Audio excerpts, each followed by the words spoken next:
Your Excellency, Mr. Ahmed Shide, Minister of Finance of the Federal Democratic Republic of Ethiopia, Mr. Bamba Diop, Director General for Planning and Economic Policy of the Republic of Senegal, and outgoing Chair of the Bureau, Honorable Ministers, Excellencies, delegates, distinguished ladies and gentlemen. It is a great pleasure to welcome you to Addis Ababa for the 55th session of the Conference of African Ministers of Finance, Planning and Economic Development. Let me first of all extend my sincere appreciation to the government and people of the Federal Democratic Republic of Ethiopia for their hospitality and generosity in hosting us for this meeting. Excellencies, Honorable Ministers, ladies and gentlemen, Africa is at the center of global sustainability transitions, including for the decarbonization of production systems, electrification of transportation infrastructure, accelerated deployment of renewable energy, demographic dynamics, and climate action in general. These transitions should underpin Africa's path towards recovery, ensuring structural transformation and economic diversification, building resilience, and achieving sustainable inclusive growth in line with Agendas 2030 and 2063. There is moderately good news. Africa's growth is rebounding at 4.1%, and inflation has been reduced to 12% so far. However, pundits argue that we need double-digit growth rates to achieve a breakthrough on the continent and promote a new cycle of sustainable growth and a reinvigorated business and innovation climate. This will require paying detailed attention to ensuring that strong macroeconomic fundamentals are in place to allow for structural transformation. We also need to ensure adequate access to financing and push for a reform of the global financial architecture to unlock long-term financing, green jobs, poor policies, tax mechanisms, and curbing illicit financial flows. In addition, we must de-risk investment on the continent for both domestic and foreign investors. To support this, immense efforts are required to develop a credible pipeline of bankable projects. With limited fiscal space, every dollar spent must generate maximum socioeconomic impacts and co-benefits that go beyond GDP metrics and profit maximization.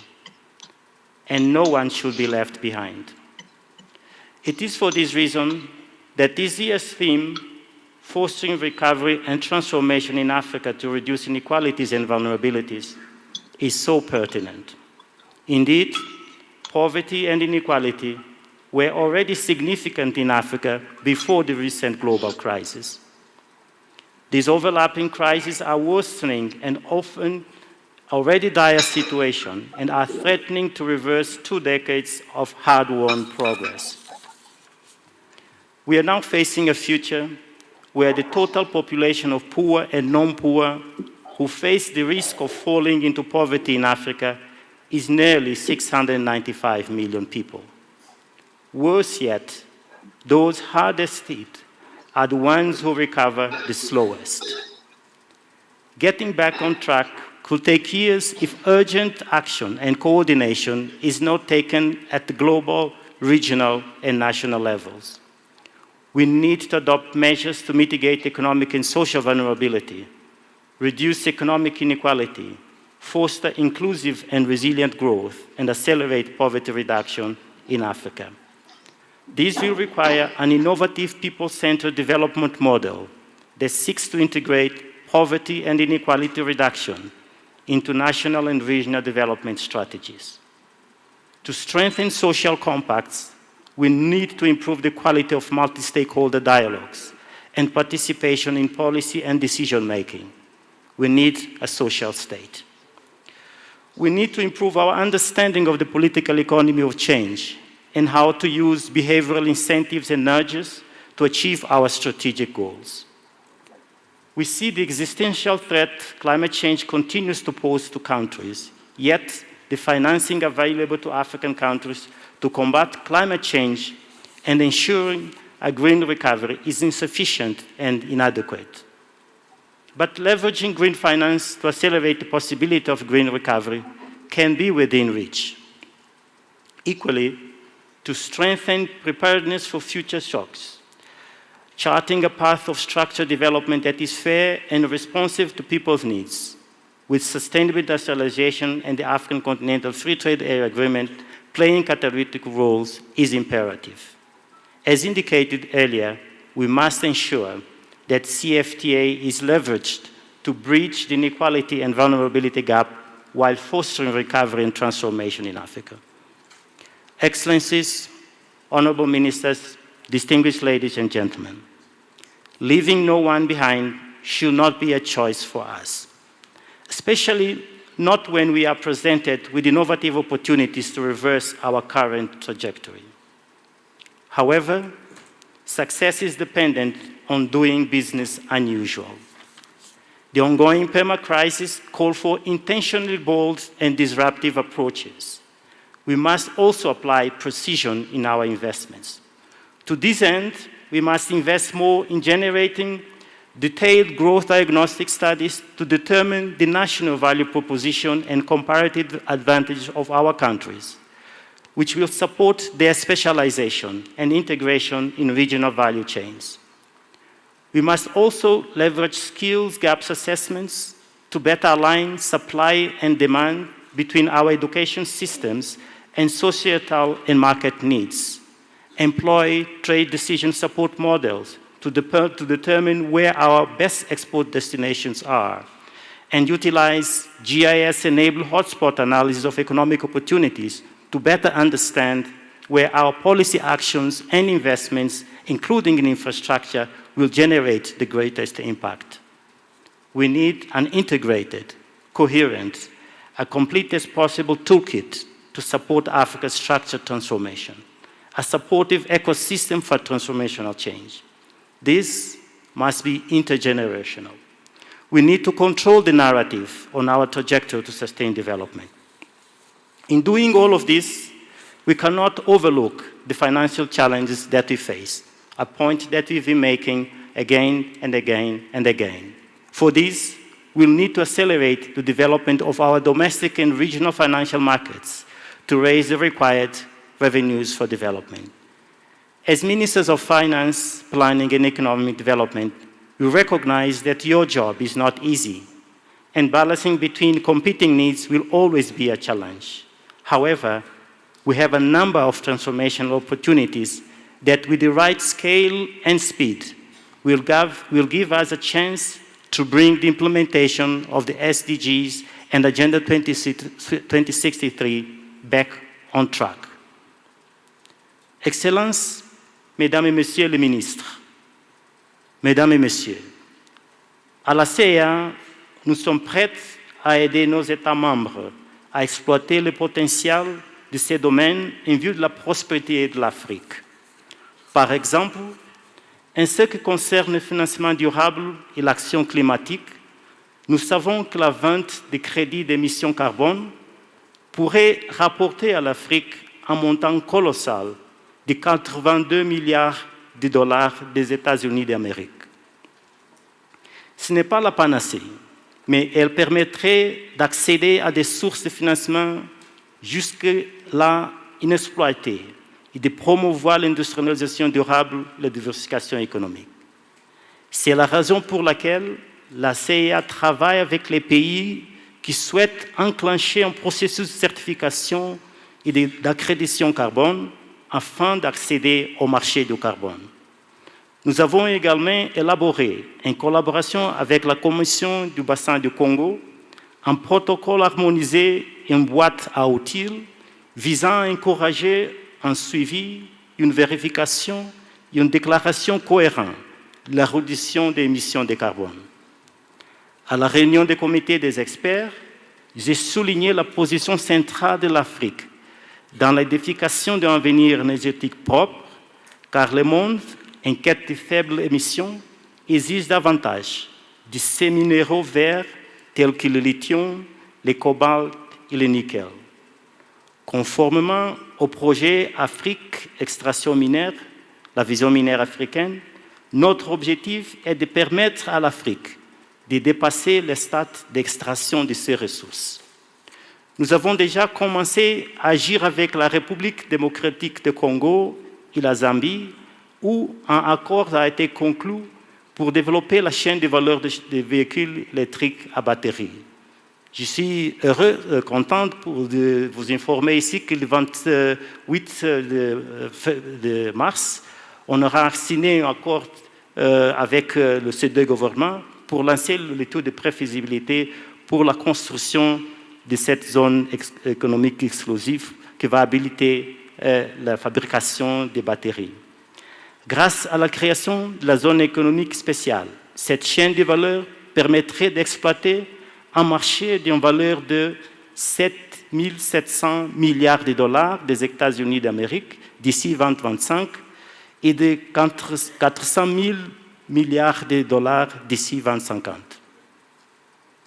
Le secrétaire général des Nations Unies a appelé à un réexamen de l'architecture financière mondiale et à un plan de relance des objectifs de développement durable à hauteur de moins 500 milliards de dollars par an pour le financement du développement durable.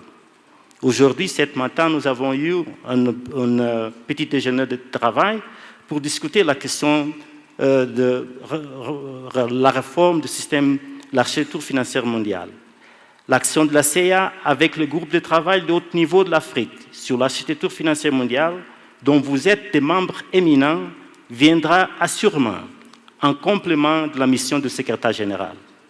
La CEA parachève actuellement le rapport sur l'avenir de l'architecture financière mondiale que vous recevrez prochainement et qui propose, entre autres, un nouveau programme de travail du Fonds monétaire international afin qu'il réponde mieux aux défis que doit relever l'Afrique.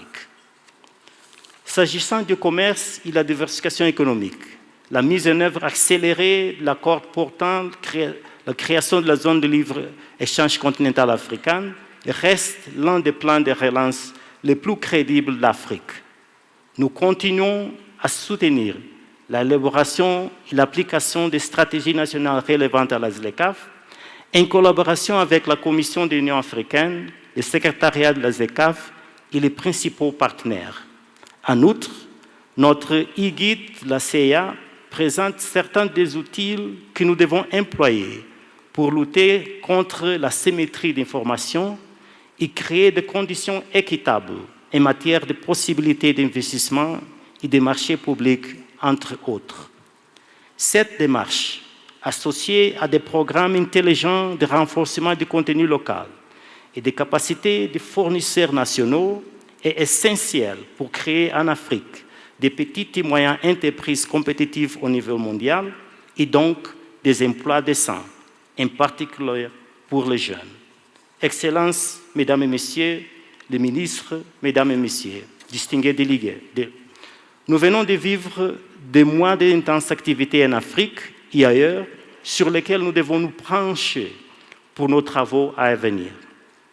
Le sommet extraordinaire de l'Union africaine sur l'industrialisation durable, la diversification économique est une bonne illustration.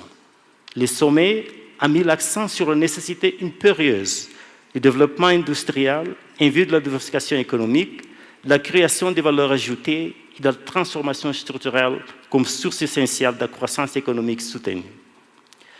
Il convient également de noter l'adoption des protocoles relatifs à l'investissement, à la concurrence et la propriété intellectuelle par la conférence des chefs d'État et de gouvernement de l'Union africaine à ces dernières sessions. La création prochaine du Fonds d'ajustement de la ZLECAf au Rwanda constituera une étape importante du processus visant à faire de la ZLECAf une affaire de gagnant-gagnant. À la CIA, nous investissons dans l'adaptation d'institutions à ces objectifs en promouvant une meilleure intégration horizontale des cycles des activités de la Commission selon 3 axes, à savoir, le premier, améliorer les fondamentaux macroéconomiques et accroître le financement durable. Deuxième, promouvoir le commerce, l'industrialisation durable, la diversification économique. Et enfin, favoriser l'action climatique et la transition et transformation énergétique. Nous travaillons également au sein du système de développement des Nations Unies, au niveau régional, afin d'approfondir l'intégration horizontale et verticale des quelques 26 organismes des Nations Unies, fonds des programmes opérant sur les continents, et nous collaborons avec les équipes des pays des Nations Unies. Nous pensons qu'une cohérence politique, une cohésion institutionnelle, une coordination plus forte au niveau continental, sur-régional et national sont essentielles pour promouvoir un changement transformateur en Afrique. Excellences, Mesdames et Messieurs, j'y reste convaincu que la prospérité est à notre portée. Mais l'écosystème du changement transformateur en Afrique nécessitera de créer ensemble des solutions, mobilisant des multiples parties prenantes au niveau continental, sous-régional, national et local. Nous devons créer de véritables ruches de collaboration. Au cours des 2 prochains jours, nous serons impatients de vous entendre expliquer comment nous pouvons exploiter ce que nous possédons afin de libérer les changements transformateurs que nous attendent. Je voudrais également vous inviter à découvrir et à célébrer le travail et les réalisations de la CIA en visitant l'exposition SIA Expo, située au salon, entre les séances de nos travaux. Il s'agit d'une plateforme que nous avons mise en place pour présenter le travail de la CIA, célébrer nos réalisations individuelles et collectives, nous engager auprès de nos parties prenantes, internes et externes, et fournir un autre moyen innovant d'évaluer le travail que nous effectuons. J'espère que vous trouverez le temps de vous y arrêter au cours de ces 2 prochains jours. Je vous remercie de votre attention.